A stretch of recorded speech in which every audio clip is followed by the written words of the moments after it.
Oh no. Can you look at the screen? I can't tell if this is straight. Dang it, I totally lost my train of thought. I did too much. Hello. I start over. It's been a while since I have like seen you, talk to you. How do YouTubers do this? Hey, what's up? My name is... That's not how it works either. Assalamualaikum everybody. Hey, my name is Roedah. You might know me as Roedah, and welcome back. I say that every single time, but it's been a while since the last time I put out any content, so I have been really excited to just sit in front of a camera and tell you what I've been up to.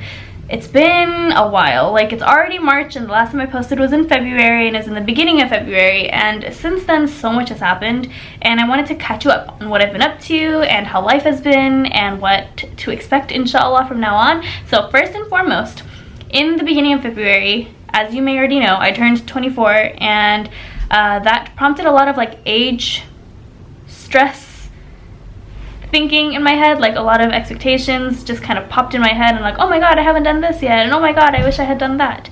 And so I know I always talk about how we shouldn't have these type of expectations or feed into them, but for some reason I was letting a lot of that stress me out, and then I realized I need to take a deep breath, I need to stop, I need to pause, I need to just reassess what I'm already doing and see like where my passions lie and continue to pursue that. After that first week, we were hit with a lot of snow. There was so much snow, they called it the snowpocalypse, and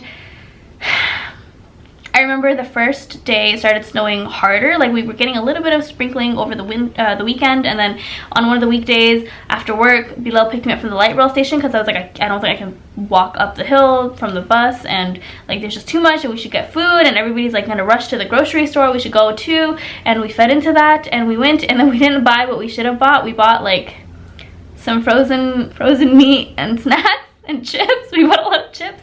Tip number one, if you're ever in a snowpocalypse or like a state of like mild emergency where everybody's freaking out, get canned food that will last you a long time, because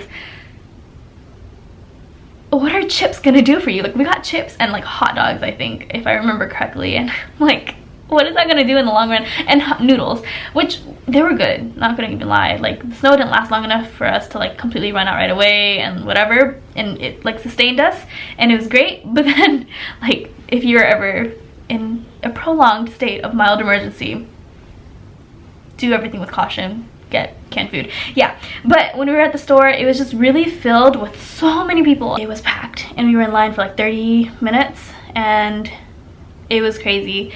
Once we got home, I think we took a little bit of time outside to play. We attempted to start building an igloo, which didn't really go anywhere. We got like 5 little, like maybe foot-high bricks in a line, and then we never continued. How you know we never get snow is the fact that he's not wearing socks or gloves, and neither am I, but we're trying to build an igloo.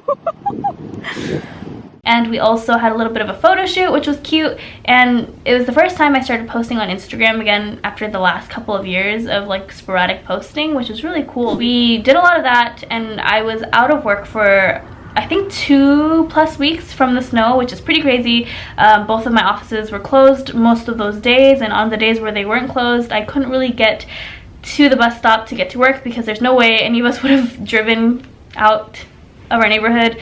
And so that was really nuts. Like, when I was walking one time when most of the snow had melted, for some reason the city of Seattle and the cities around it are not prepared for snow, so we had like I think 2 to 3 feet high piles of snow on the sidewalk that people were like walking through and stepping on, and like I just couldn't climb over it to get on the sidewalk at that point, and it was really crazy. After that, I was hit with a really bad case of food poisoning. It was gross. I was throwing up foam. I don't need to give you too many details, but I was out of work from that, and I was like feeling really sick and down and just not feeling like doing anything at that time. And then once I felt better, I was back to work, and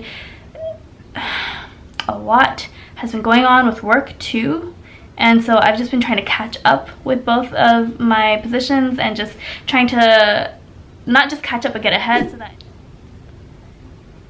I've really been talking for 8 minutes. Oh my god, what has been happening lately? And then March happened, yeah, and I intended to put up a life update sooner, like the 1st of March or the 2nd or the 3rd, like that weekend, but I was really busy on Saturday, and during a car ride with one of my friends, we were stopped by the cops, or we got like stopped because of an incident, and it was really crazy because there's a bus in front of us, and I think there was an incident on the bus, and somebody like had called the cops, and that's why they came. But there was like 4 vehicles that came and blocked off the road, and for some reason every car in front of us and behind us was able to get through, but we were told to stay put. Like the cop pulled out his gun. Just unbelievable, because you know, most of the time I feel safe in this area. Like it feels like a little blue bubble, and really that's all a facade, and I'm coming to realize that even more. And it's just a really sad experience, and scary, because there were other cops that came with rifles, and they arrested one man off the bus, but it affected so many people who were completely unrelated. Like that group of teens, for example, came off the bus, were walking away with like I think their mom or their aunt, just an older woman, and they were told to get on the ground as if they had done something, and they were unarmed young black males. That to me was really crazy. And like the saddest part is that, you know, cops, like I don't talk about politics here, typically I don't, but like as a part of self-care I feel like I have to share things that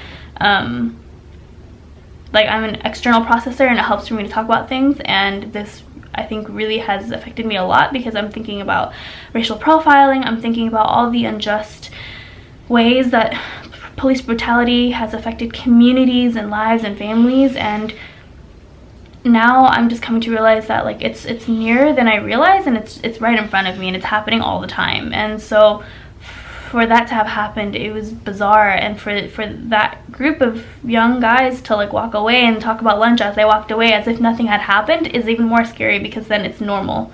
It's normalized for that to happen. And as I was beginning to say earlier, there were other cops there, and they came in with rifles, and like that was the first time I'd seen such big like gun machinery in person. I don't know, it was really bizarre, it was scary, and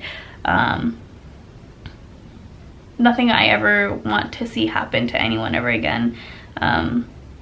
If a cop who is supposed to be trained and, you know, under oath to protect the public has a gun and is more afraid for his own life, and will act first under any biases that he has that cause him to have fear or whatever, then he's just any other person with a gun. And that was probably the worst realization to come to, because then whose hands are we in that sense, at least.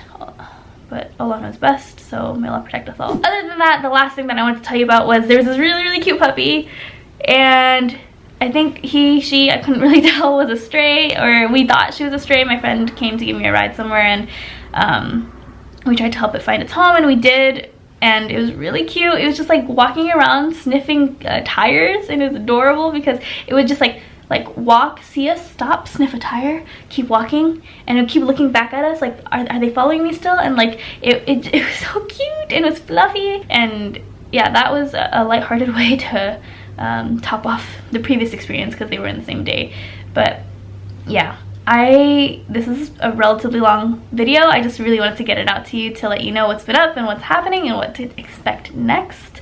But inshallah, I hope that you stay tuned for more, because hopefully we're going to be starting a weekly post, and I've been doing polls on Instagram for what days are best for you to tune in, and it looks like most folks are saying on the weekends it's easier for them to tune in between Saturday and Saturday, and some people give me reasons, and some people were like, you know, I'm just free on Saturdays, and others were like, even if you post it on a Saturday, I'm free on a Sunday too, so then I could see it the next day if I don't see it on Saturday. So I was like, oh, I'll take that into consideration.